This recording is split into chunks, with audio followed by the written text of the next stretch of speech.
औज़ुबिल्लाहि मिनश्शैतानिर्रजीम बिस्मिल्लाहिर्रहमानिर्रहीम व बिही नस्तईन सल्लल्लाहु अला मुहम्मदिन व आलिहि ताहिरीन अल्लाहुम्मा सल्लि अला मुहम्मदिन व आलि मुहम्मद। अम्मा बाद फ़क़द क़ालत फ़ातिमतु ज़हरा सलामुल्लाह अलैहा फ़ी अदबिस सौम मा यस्नउ सामिउ बिसियामिही इज़ा लम यസുन लिसानुहु व समहु व बसरुहु व जवारिहु। जनाब शहज़ादी कौनैन फरमाती हैं कि रोज़ेदार को रोज़ेदार तब माना जाएगा जब वो रोज़े की हालत में अपने कान को ग़ीबत सुनने से और अपनी आँख को हराम चीज़ों के देखने से और अपने जवारिह को महफूज रखे। आप फरमाती हैं उस रोज़ेदार का रोज़ा कोई फ़ायदा नहीं देता माँ इज़ा लम यസുन लिसानुहु, जब तक उसकी ज़बान महफूज न रहे, उसके कान महफूज न रहे, उसकी निगाहें महफूज न रहे, उसके जवारे हाथ और पैर जो है वो बुराइयों की तरफ मुलविस होने से परहेज़ न करें। बीबी फ़ातिमा ने भी ये पैगाम अपने वालिद अमीर जनाब हज़रत रिसालत मआब की तरह से रोज़े की हालत में किन चीज़ों से परहेज़ करना चाहिए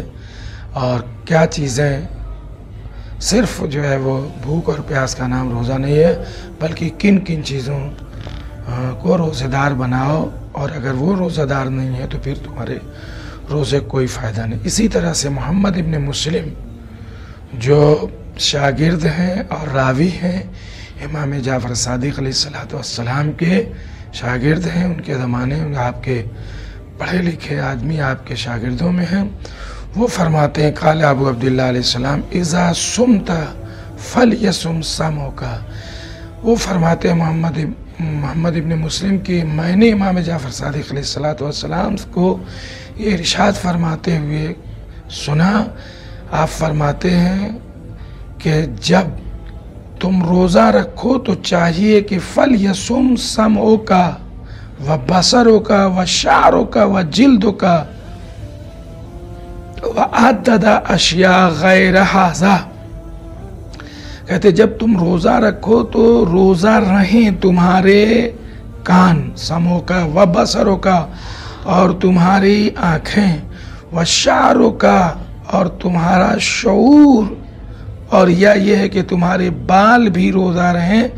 यानी मतलब कहीं से नामहरम उन बालों को न देखें अगर औरत है तो, और किसी भी तरह से बहरहाल वह जिल्द का, और इसी तरह से तुम्हारी जिल्द भी रोज़े की कैफियत को महसूस करे। ऐसा ना हो कि जिल्द को खूब नहलाओ धुलाओ ठंडा पहुँचाओ बदन में तरी डालो और इस तरह से तो तुम्हारे रोज़े कोई फ़ायदा नहीं है। तो तुम्हारी जिल्द भी रोज़ेदार हो, अल्लाहु अकबर, तुम्हारे बाल भी रोज़ेदार हों, तुम्हारा शऊर भी,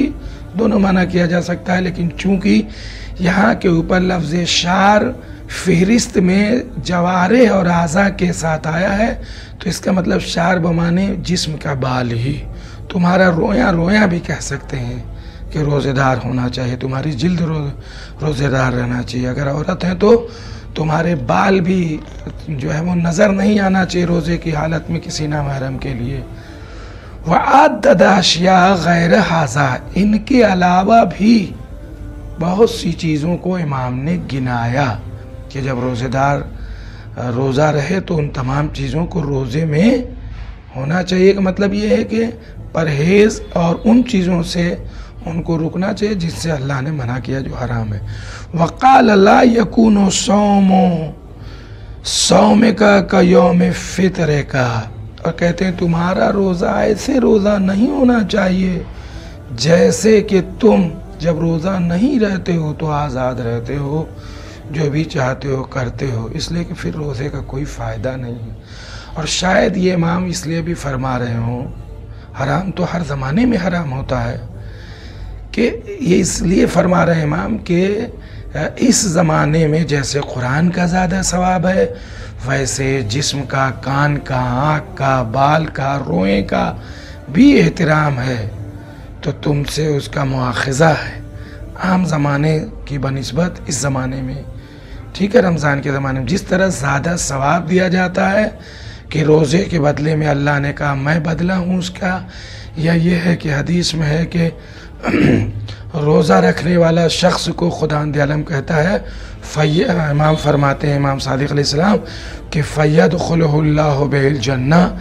इस रोज़े के ज़रिए से अल्लाह जो है उसे जन्नत में दाखिल करेगा। तो जाहिर है कि जन्नत में जाने वाला शख्स जो है वो परहेज़गार होना चाहिए। ऐसा नहीं हो कि तमाम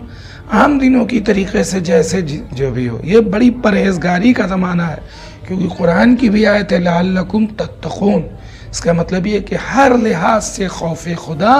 और हर लिहाज से महारिम से इस ज़माने में परहेज़ होना चाहिए। सल्लल्लाहु अलैहि मुहम्मदिन व अलैहि।